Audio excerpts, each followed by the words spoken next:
বন্ধুরা, এভাবে যদি আপনারা বছর জুড়ে সহজ পদ্ধতিতে সংরক্ষণ করে রেখে দেন, তাহলে কিন্তু সারা বছর জুড়ে ইলিশ মাছের অরিজিনাল স্বাদ পাবেন আর খেতে কিন্তু দারুণ লাগবে। আমি কিভাবে রেখেছি এটা তো দেখে বুঝতে পারছেন। এই পলির মধ্যে কোনো প্রকারে কোনো হাওয়া নাই, কিছু না, একদম ইজি, একদম সহজ পদ্ধতি। বন্ধুরা, একবার দেখলেই এটা কিন্তু সহজে, অতি সহজে করে নিতে পারবেন। তবে আজকে আর বড় করছি না ভিডিওটা। নমস্কার বন্ধুরা, সবাই কেমন আছেন? আমি পাপড়ি। আজকে কিন্তু রান্নার ভিডিও শেয়ার করব না, আমি যাব মাছের আড়তে। আর সকাল সকাল রান্না বান্না শেষ করে মাছের আড়তে রেডি হয়ে গেছি। বন্ধুরা, মাছের আড়ত দেখানোর মতন তোমাদের কোনো সুযোগ ছিল না, তাই দেখাতে পারি নাই, প্রচুর ভিড়। আর মাছের আড়ত থেকে কিন্তু আমি অলরেডি চলে এসেছি। এখন আমি কী মাছ কিনেছি তোমাদের সাথে শেয়ার করছি। নয়ারহাটের মাছের বাজার বিশাল বিশাল বড়, আর এখানে এত পরিমাণ ভিড়, সব পাইকারি কাস্টমার আর একদম ভর্তি। তাই কিন্তু মাছের বাজারটা শেয়ার করতে পারি নাই। বাসায় চলে আসলে আবার ক্যামেরাটা অন করে নিলাম। বন্ধুরা, ওয়েদারে আছে ভীষণ বৃষ্টি, আর আমি এখন মাছগুলো আমি ঢেলে দেখাচ্ছি বন্ধুরা। তবে মাছে আছে বরফ, তবে বরফগুলা ধুয়ে নেব। প্রথমে আমি বলে জল ছেড়ে দিয়েছি, সেটাই ঢেলে নেব। এই যে দেখুন বন্ধুরা, আমি কিন্তু এনেছি এখানে অনেকগুলো ইলিশ মাছ, আর এখানে ইলিশ আছে 6 কেজি। আর 6 কেজি ইলিশ মাছ এই যে এখন আমি এই জলে ধুয়ে খুব সুন্দর করে জল ঝরা দিয়ে নেব। বন্ধুরা, এখানে আমি মাছের সাইজগুলো দেখিয়ে দিচ্ছি। এটা আমার বাহিরের একটা কল, আর এটা ডাইরেক্ট পানি ওঠে মোটর থেকে। এই যে এখন ইলিশ মাছগুলো খুব সুন্দর করে ধুয়ে আমি এখানে এই যে জল ঝরা দিয়ে নেব। জল ঝরা দিয়ে তারপরে কিন্তু আমি এই ইলিশগুলো ভোজন করব। আর মাছগুলো কিন্তু বরিশালের নদীর ইলিশ, আর একদম ফ্রেশ, একদম ফ্রেশ। এই যে আড়তে তো পাইকারি আড়ত, যেহেতু আমাদের এখানে বিশাল আড়ত নয়ারহাট ইসলামপুর, তবে মাছগুলো সব একই সাইজের। দেখুন বন্ধুরা, এই যে ইলিশ মাছগুলো একদম ধুয়ে পরিষ্কার করে নিয়েছি। বাজার থেকে এনে ইলিশ মাছ অবশ্যই ধুয়ে ফ্রিজে রাখতে হবে। বন্ধুরা, বাহিরের ওয়েদারটা একটু দেখুন, কি পরিমাণ মেঘ আর কি পরিমাণ গুড়ি গুড়ি বৃষ্টি পড়তেছে। এই বৃষ্টির মধ্যেই আমি আড়তে যেয়ে মাছ কিনে নিয়ে আসছি। আর প্রচুর বৃষ্টি হচ্ছে আমাদের ঢাকাতে, আর এই বৃষ্টির মধ্যে আমি গিয়েছি আড়ত থেকে এই যে মাছ নিয়ে আসলাম। আর এই যে আমার ঘরের চতুর্পাশের পরিবেশটা একটু দেখিয়ে দিলাম। এটা কিন্তু আমার নারকেল গাছ। মাছগুলো জলটা ঝরে গেছে। এখন আমি মাছের সাইজটা একটু বন্ধুরা আপনাদের দেখিয়ে দিচ্ছি।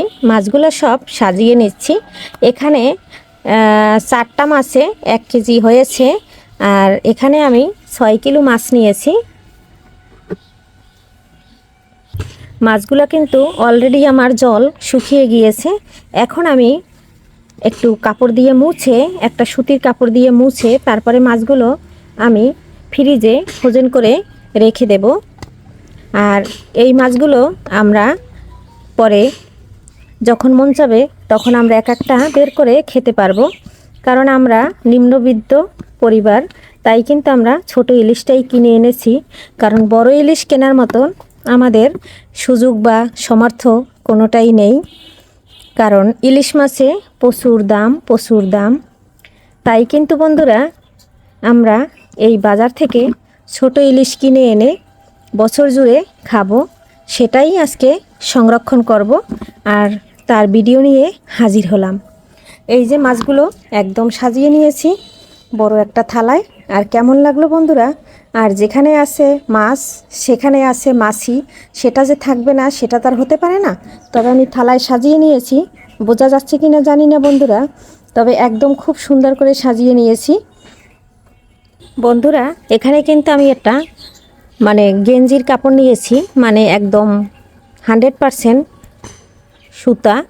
আর একটা কিন্তু দিয়ে আমি খুব সুন্দর করে এক একটা মাছ আমি এভাবে মুছে নিচ্ছি। এই যে গায়ে কিন্তু কোনো পরিমাণে জল নেই। মুছে আমি এখানে আবার রেখে দেব। আবারও একটু আপনাদের সাথে শেয়ার করছি আমি মাছগুলো কিভাবে ফ্রোজেন করে রেখে থাকি। আমি কিন্তু এটা কোনো কাপড় বা কোনো টিস্যু পেঁচাবো না।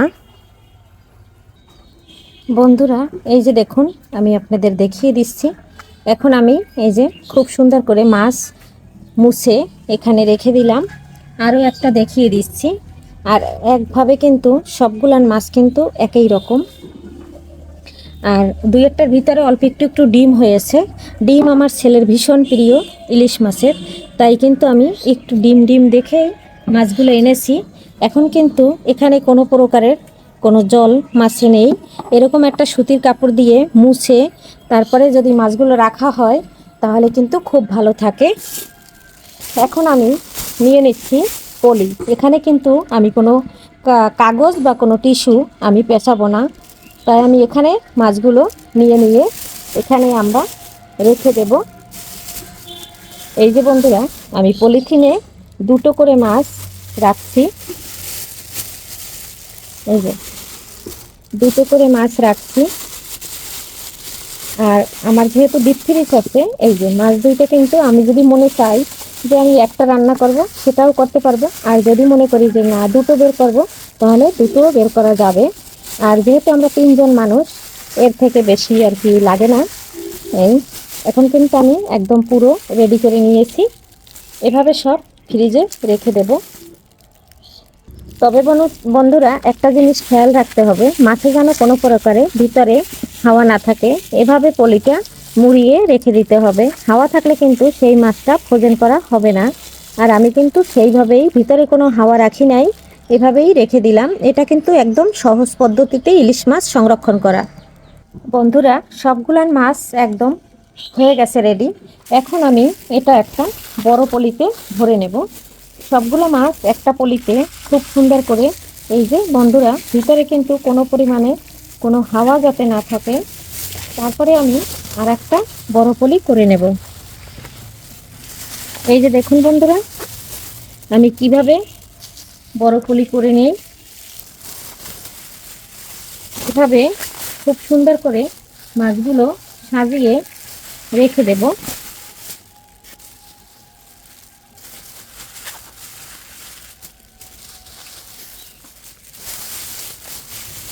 বন্ধুরা, খেয়াল রাখবে কিন্তু কোনোভাবে যেন পলিথিনের মধ্যে হাওয়া না থাকে, তাহলে কিন্তু মাছ নষ্ট হওয়ার সম্ভাবনা থাকে। পুরো মাছগুলো কিন্তু আমি এই যে পলির মধ্যে ঢুকিয়ে নিয়েছি। এখন এই পলিটাও যাতে কোনোভাবে হাওয়া না থাকে সেটা কিন্তু আমার খেয়াল রাখতে হবে। হাওয়া থাকলে সেই মাছ কিন্তু ফ্রিজে রাখলে বেশি দিন ভালো থাকে না। আমি হাওয়া বের করে তারপরে কিন্তু এখন ডিপ ফ্রিজে সংরক্ষণ করে রেখে দেব। বন্ধুরা, মাছের ইলিশ মাছ এখানে 6 কেজি যেহেতু আছে, তাহলে 4টা করে উঠেছে এক একটা করে মোচায়, মানে 1 কেজিতে। তাহলে এখানে আমার 424টা ইলিশ মাছ আছে। এখন আমি ডিপ ফ্রিজে রেখে দেব। এই যে একদম রেডি হয়ে গেছে আমার ইলিশ মাছ ফ্রোজেন। আর কেমন লাগলো এই সহজ পদ্ধতিটা অবশ্যই জানাবেন। বন্ধুরা, ফ্রিজটা কিন্তু খুলে নিয়েছি। আরও আমার এখানে অনেক অনেক ইলিশ মাছ আছে, তবে সেটা কিন্তু আমি এভাবে ফ্রোজেন করে রাখিনি। এটা আগে আগে খেয়ে ফেলবো, এর জন্য। এখন আমি এইটা এই সাইড থেকে একদম রেখে দেব। আমার ডিপ ফ্রিজটা কিন্তু একদম ছোট। এই যে কিন্তু আমি ইলিশ মাছের প্যাকেটটা ঢুকিয়ে রেখে দিলাম। এখন আমি আর আজকে ভিডিওটা এখানেই রাখলাম। কেমন লাগলো অবশ্যই জানাবেন। সবাইকে আগামী ভিডিও দেখার আমন্ত্রণ জানিয়ে বাই।